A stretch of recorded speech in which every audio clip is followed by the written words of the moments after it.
kita bertemu pada hari ini. Nggak bisa.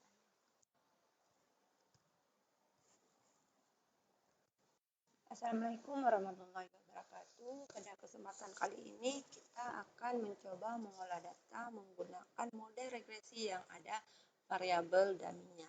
Nah, sebelum kita lebih jauh melangkah bagaimana tata cara kita mengolah data dengan ada variabel dummy, perlu kalian ketahui bahwa variabel dummy itu yaitu variabel yang bernilai sebenarnya kualitatif, tapi karena kita ingin mengolahnya secara kuantitatif, jadi akhirnya dari nilai kualitatif kita kuantitatifkan, makanya nanti akan ada yang namanya angka 1 dan 0.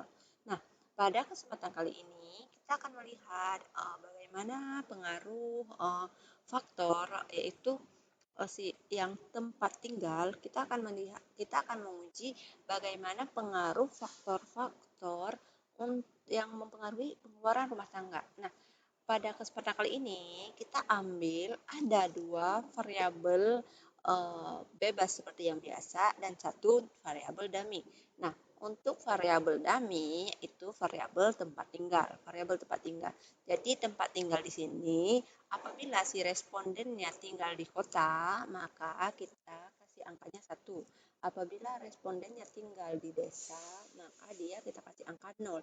Nah, sebenarnya kalau kita lihat desa dan kota itu merupakan variabel kualitatif. Namun, karena kita ingin melihat bagaimana pengaruh masyarakat yang tinggal di kota dan di desa terhadap tingkat pengeluaran, maka kita ingin menganalisis dan kita harus mengkuantitatifkan datanya. Makanya kita buat yang namanya variabel dummy. Nah, di persamaan kali ini ada 4 variabel, 1 variabel bebas, satu variabel terikat, saya maaf, 2 variabel bebas dan 1 variabel dummy. Nah, ini sengaja belum saya namakan agar kita bisa tahu bagaimana cara penamaan si variabel dummy. Nah, selanjutnya mari kita lihat bagaimana cara kita memberi nama untuk setiap variabelnya. Seperti yang telah kita pelajari di minggu-minggu yang lalu untuk regresi linear sederhana dan berganda, bahwa penamaan nama-nama untuk variabel itu ada di variabel view. Klik variabel view, kemudian ubah nama di sini. Untuk variabel terikatnya yaitu kita kasih Y. Variabel bebas yang pertama x1, variabel bebas yang kedua x2. Nah, untuk dummy kita kasih nama dengan namanya D1. Ini untuk menandakan bahwa dia variabel dummy. Nah, untuk label sama aja seperti kemarin, yaitu di sini pengeluaran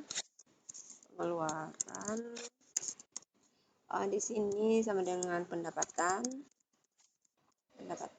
jumlah tanggungan. Di sini jumlah tanggungan sama di sini adalah tempat tinggal.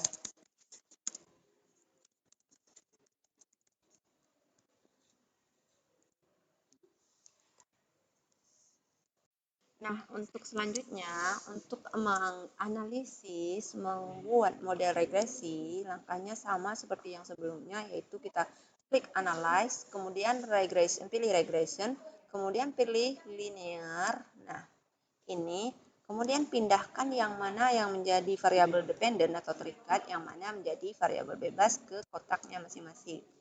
Nah, yang di sini yang membedakan hanya ada variabel dummy, dan dummy ini termasuk dalam variabel bebas. Jadi tetap kalian pindahkan ke si independent.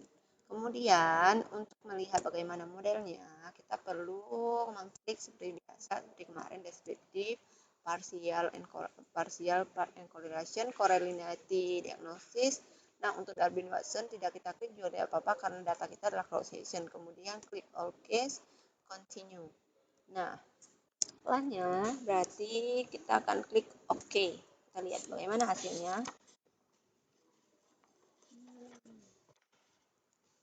Nah, untuk output dari SPSS dia tidak beda jauh dengan regresi linear berganda yang seperti biasa. Ada deskriptif statistik, terus ada tabel korelasinya, kemudian ada jumlah variabel bebas yang kita masukkan. Di sini ada 3, berarti tempat tinggal, jumlah tanggungan, dan pendapatan. Nah, selanjutnya di R model semari. Nah, di sini si R ini sama juga menunjukkan hubungan korelasi. Berarti di sini ini koefisien korelasi. Jadi dia yang menjelaskan hubungan variabel-variabel bebas terhadap si variabel terikat. Nah, apabila sebesar ini berarti variabel-variabel bebas berhubungan sangat kuat dengan variabel terikat.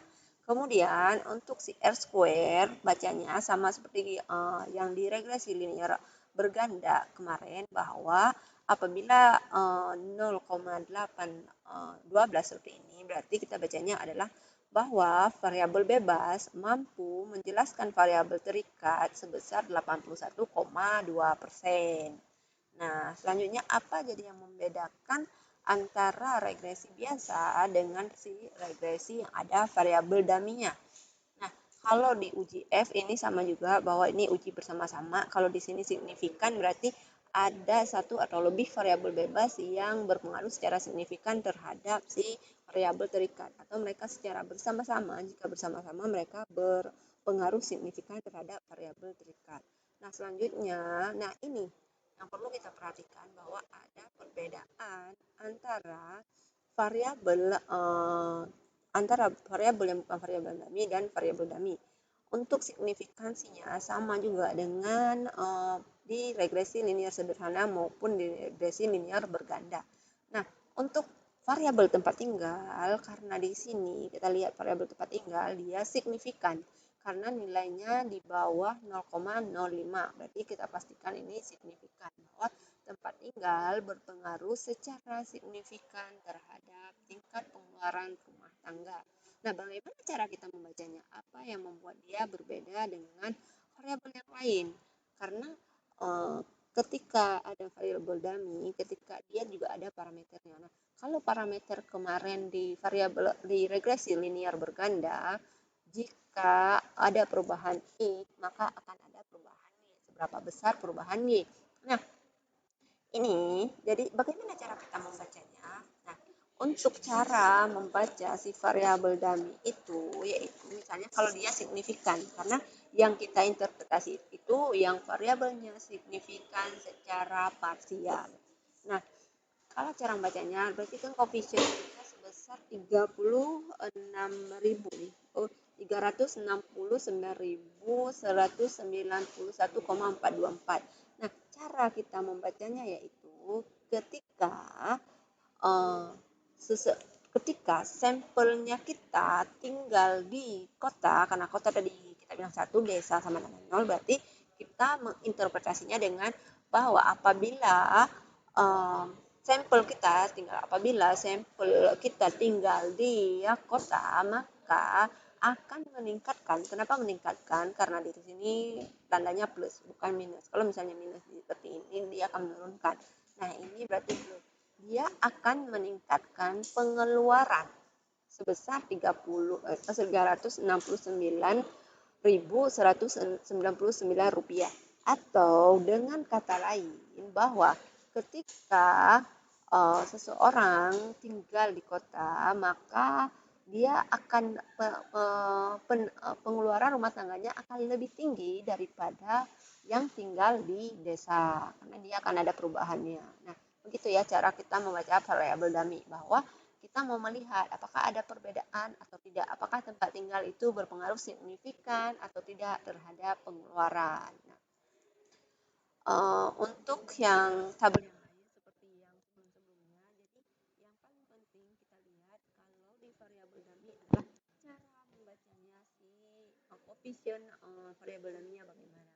Saya rasa jelas ya sampai di sini. Jika ada nanti kurang dipahami, mari kita diskusikan di adlink ataupun di grup. Nah, untuk praktikum hari ini saya cukupkan di sini. Kita akan bertemu lagi dengan materi uji asumsi klasik, yaitu materi terakhir untuk praktikum kita di semester ini.